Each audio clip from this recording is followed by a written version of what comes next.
Hello friends, Radhe Radhe. आप सभी लोग कैसे हैं? आशा करती हूँ कि आप सभी लोग अच्छे होंगे, परम मंगल में होंगे। आज हम आप सभी को प्रदोष व्रत की बहुत बहुत ढेरों सारी शुभकामनाएं देती हूँ। मित्रों, आज हम जानेंगे माघ मास के शुक्ल पक्ष में पड़ने वाला प्रदोष व्रत किस दिन रखा जाएगा, पूजा विधि क्या है, ये सभी महत्वपूर्ण बातें हम जान लेंगे। और इस व्रत को कोई जैसे नया व्रत उठाना चाहता है तो वो कर सकता है या नहीं कर सकता है, पीरियड्स में इस व्रत को कैसे करें, ये सभी महत्वपूर्ण बातें आज की वीडियो में हम जानेंगे। तो चलिए मित्रों, शुरू करते हैं। सबसे पहले मेरा आपसे एक छोटा सा रिक्वेस्ट है कि आप यदि हमारे चैनल को अभी तक लाइक सब्सक्राइब नहीं किया है तो आप जल्द से जल्द लाइक करें, सब्सक्राइब करें और बेल आइकन को प्रेस कर दें, ताकि हमारे आने वाले वीडियो का नया नोटिफिकेशन आप सभी तक सबसे पहले पहुंचे। तो चलिए वीडियो को शुरू करते हैं।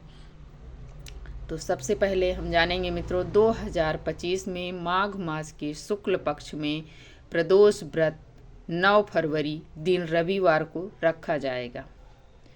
ये व्रत जो होता है प्रदोष व्रत, ये भगवान भोलेनाथ को समर्पित होता है। इसमें भगवान भोलेनाथ के पूरे परिवार की पूजा की जाती है और ये व्रत जो है घर में भी किया जाता है और मंदिर में भी कर सकते हैं।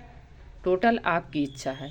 इस प्रदोष व्रत में यदि पार्थिव शिवलिंग मिट्टी की यदि बना के पूजन किया जाए तो और अच्छी बात होती है, बहुत उसका अधिक फल होता है।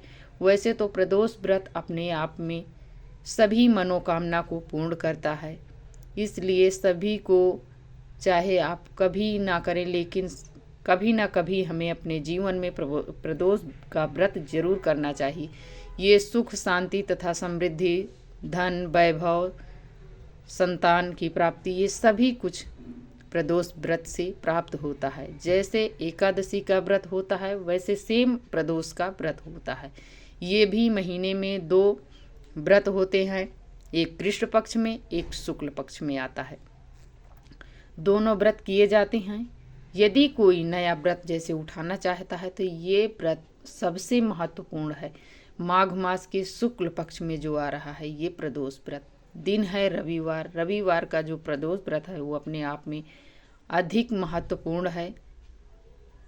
तो इस व्रत को आप उठा सकते हैं और इसमें भगवान भोलेनाथ की, यदि आपके घर में विग्रह है तो आप विग्रह में भी पूजा कर सकते हैं, या आपके पास शिवलिंग है तो उसमें भी कर सकते हैं। नहीं तो आप थोड़ी सी मिट्टी ले आइए और मिट्टी को अच्छे से गीली करके आप पार्थिव शिवलिंग बना सकते हैं, बनाकर उस पर भी पूजन कर सकते हैं। तो हमें क्या करना है, सबसे पहले हम प्रदोष व्रत में सुबह जल्दी उठें। उठने के बाद हमें स्नान ध्यान करके सुबह नॉर्मली पूजा कर ली जाती है। शाम के प्रदोष काल में भगवान भोलेनाथ की विधिवत पूजा की जाती है। तो हम क्या करेंगे कि हम एक पटा लेंगे, पटे पे सफ़ेद रंग का वस्त्र बिछाएंगे। बिछाने के बाद हम जहाँ पर भगवान जी की पूजा करेंगे वहाँ पर हमें गंगा जल से अच्छे से साफ़ सुथरा कर लेना है। करने के बाद फिर हम वस्त्र बिछाकर भगवान के विग्रह को चावल या पुष्प का आसन देकर हम विराजमान करेंगे। विराजमान करने के बाद अब हम उन्हें जल का छींटा लगाएंगे। यदि आपके पास शिवलिंग है तो इस दिन आपको पंचामृत से भी स्नान, अलग अलग मनोकामना के लिए अलग अलग अभिषेक भी किया जाता है। तो यदि आपके पास शिवलिंग है तो आप पंचामृत से जरूर स्नान करवाइए। यदि विग्रह रूप में है तो आप जल से छींटा लगाकर एक रुमाल से अच्छे से पोंछ दीजिए। पोंछने के बाद भगवान भोलेनाथ को सफ़ेद चंदन का तिलक कीजिए। माँ गौरा को रोली से कुमकुम से आप तिलक कीजिए। गणेश भगवान को भी रोली कुमकुम से, कार्तिक को भी रोली कुमकुम से आप तिलक करें। करने के बाद वस्त्र स्वरूप आप कलावा समर्पित करें। जनेऊ है तो जनेऊ समर्पित करें, नहीं है तो कोई बात नहीं है। इसके बाद फिर हम अक्षत चढ़ाएंगे भगवान जी को। चावल, भगवान भोलेनाथ को भस्म भी चढ़ाते हैं, यदि आपके पास है तो ज़रूर चढ़ाइए। फिर इसके बाद हम सभी को पुष्प समर्पित करेंगे भगवान भोलेनाथ को। यदि सफ़ेद पुष्प मिल जाए तो और अच्छी बात है। केतकी का फूल नहीं चढ़ाएं। यदि आपको किसी भी प्रकार का सफ़ेद पुष्प मिल जाता है तो आप भगवान भोलेनाथ को ज़रूर चढ़ाइएगा। माता लक्ष्मी को कमल का पुष्प मिल जाए तो और अच्छी बात है। माँ गौरा के लिए ज़रूर चढ़ाइए। समी पत्ता, भांग, धतूरा, आकड़े का फल, पत्ता जो भी मिले वो भगवान भोलेनाथ को, बेलपत्र, ये सभी चीज़ें हैं हमें ज़रूर चढ़ानी चाहिए। यदि मिल जाती है तो नहीं मिलती है तो भगवान भाव के भूखे होते हैं मित्रों, आडंबर नहीं करना चाहिए। जो मिले उससे आप संतुष्ट होकर भगवान की पूजा कीजिए विधिवत। फिर हम पुष्प चढ़ाने के बाद फिर भगवान जी को हम भोग समर्पित करेंगे। भोग में आप बतासा हो, ड्राई फ्रूट्स हो, या आप कोई भी चीज़ आपके पास यदि है तो भगवान जी को भोग लगाएं, नहीं है तो आप चीनी का भी भोग लगा सकते हैं। भोग लगाएं। आपके पास ऋतु फल में जो भी आपके घर में अवेलेबल हो वो ऋतु फल आप भोग लगाइए। भोग लगाने के बाद फिर हम सबसे पहले भगवान जी का दीपक प्रज्वलित करेंगे। जब हम भगवान जी को विराजमान कर देंगे फिर उसके बाद हमें दीपक प्रज्वलित कर लेना चाहिए मित्रों। हमने भूल गई हूँ बताते समय, लेकिन हमें दीपक प्रज्वलित कर लेना चाहिए। फिर इसके बाद भोग समर्पित करने के बाद फिर हम माँ गौरा के लिए सुहाग की सामग्री जरूर चढ़ाना चाहिए। 5 चीज़ें, 7, 11 जो आपसे हो सके, जो बन पड़े वो आप सुहाग की सामग्री चढ़ाएं।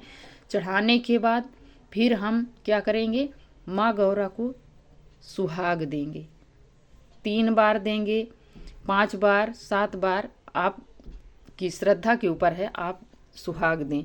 सुहाग दें। सुहाग देने के बाद फिर आपको भी सुहाग लेना है, लेकिन सुहाग लेते समय जैसे आप 5 बार सुहाग दिए हैं गौरा मैया को तो आपको 3 बार लेना है, 2 हमें उधार छोड़ देना चाहिए प्रदोष व्रत में। ऐसे करना है। करने के बाद फिर हम प्रदोष व्रत की कथा सुनेंगे। कथा सुनाएंगे मित्रों तो लंबी हो जाएगी वीडियो, अगली वीडियो हम प्रदोष कथा की देंगे। तो आप कथा सुने। कथा सुनते समय हमें चावल हाथ में लेकर, पुष्प लेकर आप कथा सुने। कथा सुनने के बाद भगवान जी के चरणों में पुष्प छोड़ दें या आप जल के लोटे में डाल दें। और लास्ट में जब आप विधिवत पूजा कर ले तो ये जो जल का लोटा है इसको आप सूर्य भगवान को अर्घ दे दें। ऐसे करना है। फिर इसके बाद हम धूप जला के भगवान भोलेनाथ को, गणेश जी की सबसे पहले आरती की जाती है। कोई भी पूजा पाठ हो सबसे पहले हमें गणेश भगवान की आरती करनी है, धूप दिखाना है। फिर कपूर यदि आपके पास है तो कपूर से आरती करें, नहीं है तो आप जो दीपक जलाए हैं उसी से आप आरती करें। आरती करने के बाद फिर हम पूजा में जो भी हमसे कमी बेसी रह जाती है उसके लिए हमें अपने श्रद्धा के अनुसार दक्षिणा जरूर चढ़ानी चाहिए। दक्षिणा चढ़ाएं। दक्षिणा चढ़ाने के बाद फिर हम हाथ जोड़कर भगवान भोलेनाथ से क्षमा याचना करेंगे। हे प्रभु, जो भी मुझसे पूजा पाठ में कमी रह गई हो उसके लिए मैं माफ़ी मांग रही हूँ। और ये जो प्रदोष का व्रत होता है मित्रों, ये फलाहार से किया जाता है। इसमें नमक नहीं खाया जाता है, बिल्कुल नहीं नमक खाया जाता है। फलाहार आप 1 बार भी ले सकते हैं, 2 बार भी ले सकते हैं, लेकिन फलाहार से ही किया जाता है। अन्न नहीं ग्रहण किया जाता है, ना ही नमक का भोजन, ना आप नमक का फलाहार। आप मीठा जैसे चीनी, दूध और ये शकरकंडी हो गई या फल हो गए, ऐसे हमें प्रदोष व्रत में किया जाता है। नमक का बना कोई भी फलाहार हम नहीं करते हैं। इस प्रकार से प्रदोष का व्रत किया जाता है। और प्रदोष व्रत में मित्रों काले तिल भी भगवान भोलेनाथ को चढ़ाए जाते हैं। यदि आपके पास है तो ज़रूर चढ़ाइएगा। भगवान गणेश को दूर्वा चढ़ाइएगा। जो मिले उसी से आप संतुष्ट होकर भगवान जी की पूजा विधिवत कीजिए। जो नहीं मिलता है उसके लिए हमें परेशान नहीं होना चाहिए। फिर इसके बाद यदि आपने पार्थिव शिवलिंग बनाया है तो उसे बहते हुए जल में शाम के समय पूजा करने के बाद हमें उसी दिन प्रवाहित करना होता है। या तो आप क्या करें, आपके आस पड़ोस में नदी तालाब नहीं है तो आप एक बड़ा पात्र लीजिए, उसमें जल भर दीजिए। जल भर कर उसमें आप शिवलिंग को छोड़ दीजिए, वो धीरे धीरे गल जाएगी। गलने के बाद उसको आप एक किसी साफ सुथरी जगह पर या डाल दें या गमले में, सबसे बेहतर गमला होगा, गमले में आप डाल दीजिए। इस प्रकार से भगवान भोलेनाथ के प्रदोष व्रत की पूजा की जाती है।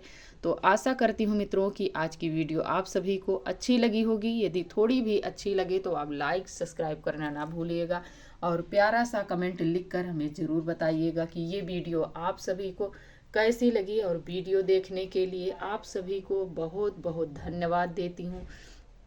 जय भगवान भोलेनाथ की जय हो।